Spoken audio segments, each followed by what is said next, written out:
All right, now we turn to the political theory of this Harvard political scientist and political theorist, John Rawls.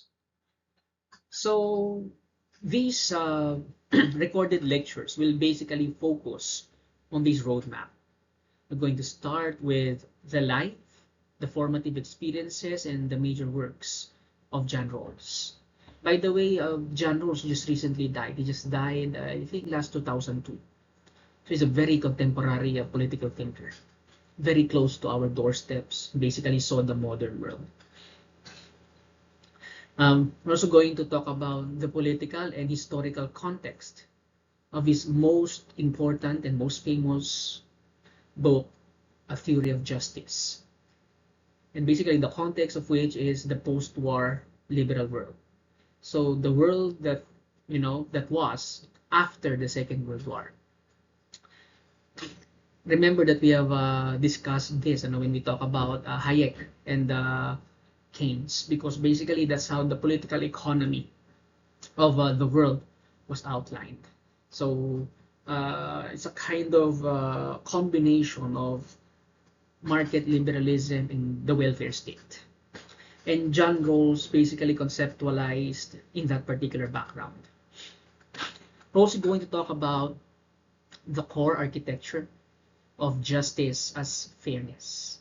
Because for John Rawls, justice is fairness.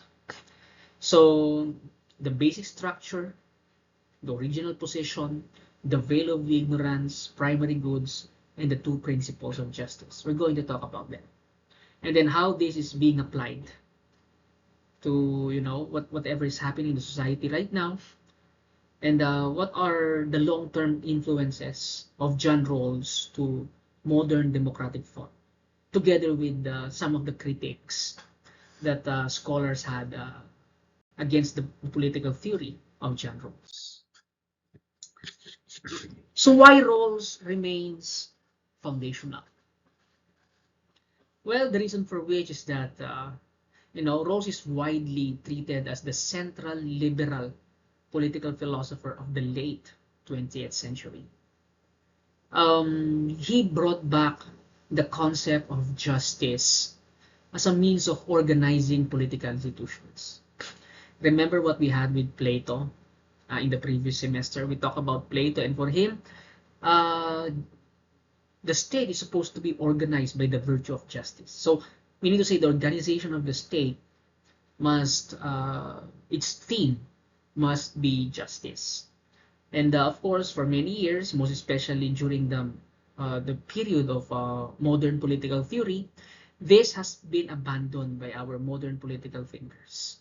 And now John Rawls would return to justice, but very different from what Plato was talking about. Because, Plato focuses on justice as virtue, justice as something meta-ethical, meaning to say something very deep, substantial. But for John Rawls, he's more into its application to institutions. Okay, so you can say that, John Rawls is leaning more towards the side of praxis rather than the side of theorizing. Okay. And of course, libertarian, communitarian, communists, feminists, they define themselves partly in a way, by criticizing or updating or revising or even defending the Rawlsian assumptions. So John Rawls is still very much important even up to now. So who was John Rawls? He was known as John Bordley Rawls. So he was born in 1921. He was from Baltimore. And he was part of a socially prominent family. He studied in Princeton. At first, he was really into science. But later on, he had a shift of interest, moved towards philosophy, religion, politics, and even moral inquiry. His early intellectual development already showed concern with notions such as evil, morality or what is immoral, sin, unequal burdens carried by human beings in society.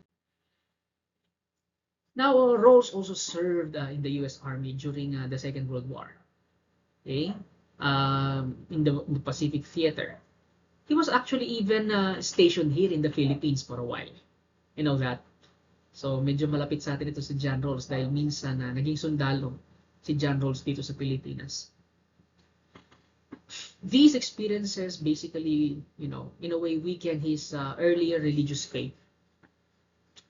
And he focused more on what is, you know, what is really happening and what can we do about this thing. So in a way, John Rawls thought that his religious inclinations might not be as practical and useful to real-world problems, most especially problems of suffering, inequality, arbitrariness, unfairness, injustice. So John Rawls's mature theory reflects this lesson that no just society should let natural luck or social birth determine a person's moral worth. From there, you could already have a hint on what he's pertaining to when he talks about justice. He basically talks about fairness. He returned to Princeton after the war to finish his PhD and began his distinguished academic career in moral and political philosophy. So this is political theory. So he taught at Princeton, Cornell, MIT, and you know, later on, he found his home in Harvard, where he became one of the most intellectual philosophers of his generation. His work combined analytic rigor with large normative ambition, showing that systematic political philosophy could again be taken seriously, most especially during a time when political science shifted heavily towards the side of, you know, a more methodical, empirical science. So John Rawls was crucial in, you know, in a way, normative political science uh, taking once again the center field of the discussion in political science in general. So his major works, A Theory of Justice, published in 1971. Basically, this is his most monumental work.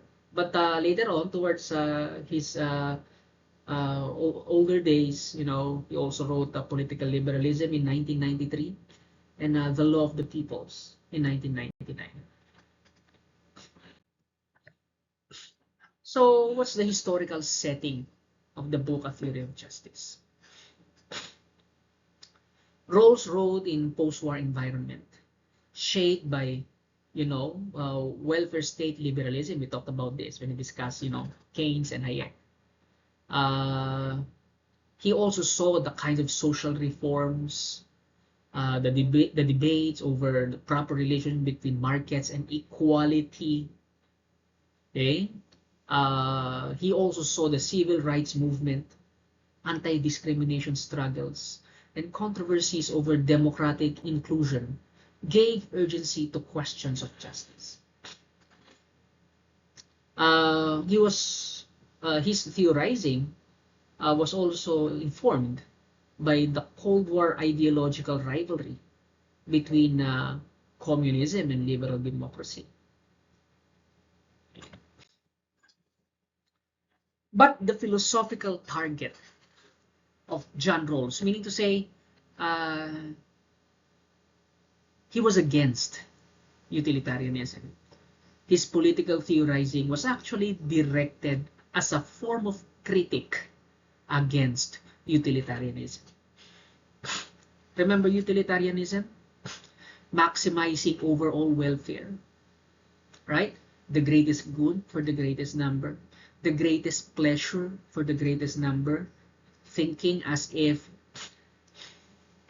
pleasure is something that could simply be quantified and aggregated, and policy making should be directed towards the service of this aggregated pleasure. Right? That's utilitarianism. That was utilitarianism heavily influenced uh, the practice of public policy, of governance during the time of John Rawls. Rawls argues that utilitarianism as an approach to governance and policy making is defective because it can justify sacrificing the serious claims of some persons simply in order to increase the sum of social advantages. So in a way, John Rawls' greatest critique against utilitarianism is that, for him, um, utilitarianism sacrifices the individual. See, John Rawls was basically advocating for a more pluralistic democratic institutions. Okay, and so he was, he believed that that's the major flaw of utilitarianism. Because utilitarianism simply looks into the aggregation of pleasures. And when this aggregated pleasure contravenes, rights of individuals, the rights of individuals are easily defeated. John Rawls was, he believed that that should not be the case. Okay? So John Rawls's theory began in the opposite intuition. Each person possesses an inviolability grounded in justice that social welfare alone cannot override. John Rawls could also be considered as, a continuation of the social contract tradition, but with a twist, with a difference. Remember that in the social contract tradition, there's always this idea of the state of nature. Their analysis always returns to the state of nature, right? According to, the social contract theory that we have studied, Habitian, Lakian, and Rousseauian, in order for us to understand the reasons why these things are happening right now, we have to return to a period when there is no constitution, there's no government, there are no laws, people are living very primitive lives. So the state of nature. Okay? But John Rawls is different. A bit different. He would start he would call it differently and with different assumptions. He would call it the original position. Later on, we're gonna talk about that. There are some slides that are devoted to it. So, Rawls is a social contract thinker and at the same time, a Kantian thinker. Okay? Social contract thinker because as I've told you, he believes that there's a primary position and the society must have a new kind of contract based on fairness, based on justice, where the entire organizing principle of all the institutions within the society must be justice as fairness. Being a Kantian, we believe that in a purely rational way, we can actually discuss what is right and what is wrong. Without an appeal to religion, without an appeal to spirituality, without an appeal to Platonic forms, or without an appeal to virtue. Okay? John Rawls believed in the same way that Immanuel Kant did, that we can talk about these things using pure reason alone. Okay, so he's both a social contract thinker and a Kantian thinker. So, all right, let's talk about justice as fairness. Rawls describes society as a fair system of cooperation among free and equal citizens over time. According to Rawls, as I've told you, the organizing principle in society is this. It's a fair system of cooperation. A conception of justice is fair when the principles governing the major institutions of society would be accepted by citizens who are not allowed to read the rules in their favor. What does that mean? Okay? Para kay Rawls, this conception of justice is fair, according to him, when the principles governing major institution of the society, the government, family, market, when these important social institutions within the society could be accepted by ordinary people who are powerless. Right? If people who are powerless, those who are not in the government, those who are not rich, those basically ordinary citizens, if they will accept this kind of system wholeheartedly, then that is fair. Okay? So justice as fairness therefore asks, what institutional principles persons would choose if they had to reason impartially? Okay, so if suddenly human beings or persons in the society, began to reason impartially without talking about wealth, power distribution, or, without this status, without social status, without economic status, without political status, without cultural status, you take this all away. So meaning to say, citizens have become impartial. What would now they choose as just and fair? That is supposed to be what justice as fairness is, according to John Rawls. So what is this basic structure as the subject of justice? Because for John Rawls, the basic structure of the society must be just, must be fair. So for Rawls, this means that the Constitution, legal order, economy, market, property system, educational arrangements, and up to the family. Okay? These for John Rawls are basic social institutions. And the principle of justice as fairness must be incorporated, embedded into these structures. These institutions basically shape the life of the people, right?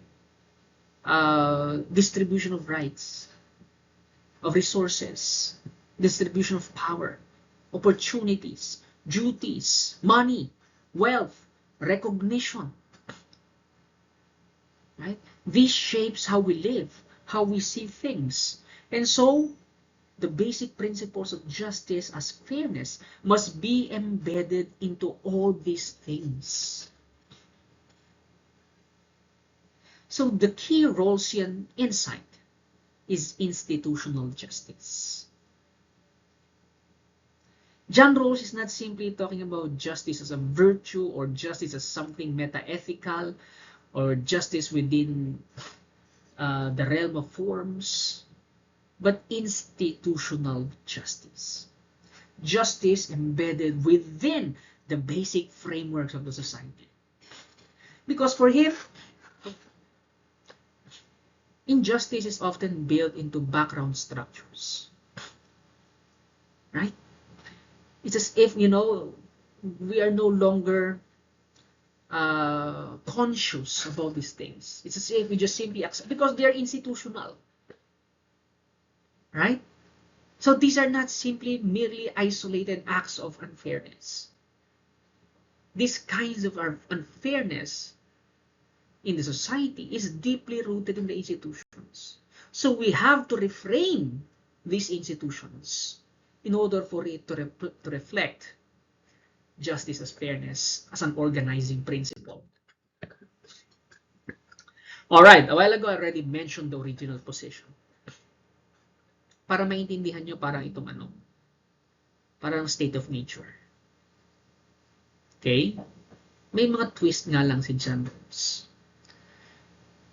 So the original position is a hypothetical choice. So there's a hypothetical choice now. Okay? in which representatives of citizens select principles of justice for the basic structure of the society. Okay, so parang ano to, parang original position, original situation, na kung saan may mga representatives daw yung mga tao. At itong mga representatives ng mga tao, sila yung pipili ng principles ng that would organize a society. Okay? Now, these people are rational. They are concerned to protect the interests of the persons they represent. And they situated symmetrically so that none can bargain from superior social power. Meaning to say, they're equal to each other. Okay? The function of this original position is to model fairness by eliminating morally irrelevant bargaining advantages. The social status of people like wealth, power, political position of that person within the society. You take those all away and allow these people to regulate, allow these people to make policies to set the principles of justice for the basic structure of the society. Corollary to this, very connected to this, is John Rawls's principle or idea of the veil of ignorance. So the original position, it must be a position of fairness. Okay? Pero ang tanong, how? How can these people be in a fair position? In a fair predisposition? Okay? A fair perspective. So we need the veil of ignorance. So this original position becomes fair because parties deliberate behind a veil of ignorance. They are there behind the veil of ignorance. So what are the things that they don't know about? They're ignorant about their own class, about their race, their gender, their natural talents, religion, generation, health status, social position. All of these things, they don't know yet. Okay? This is the veil of ignorance. So they cannot tailor principles to their own likely benefit because they don't know their social status. Hindi nila alam kung mayaman sila, kung mahirap sila. They don't know that. They don't know if they're a public official or just an ordinary person. Right? And they will legislate. They would provide basic principles that would organize the society. Okay? So, kailangan nilang maging fair. Kasi hindi nila alam eh. Malay mo, pagbalik nila sa society, mahirap pala sila, naging unfair yung mga prinsipyong pinagagawa nila. O, di sila yung tatamaan. Right? So, parang hindi sila tamaan. Di ba? They would be fair to everyone. They would be fair to the rich and the poor. They would be fair to the powerful and the powerless.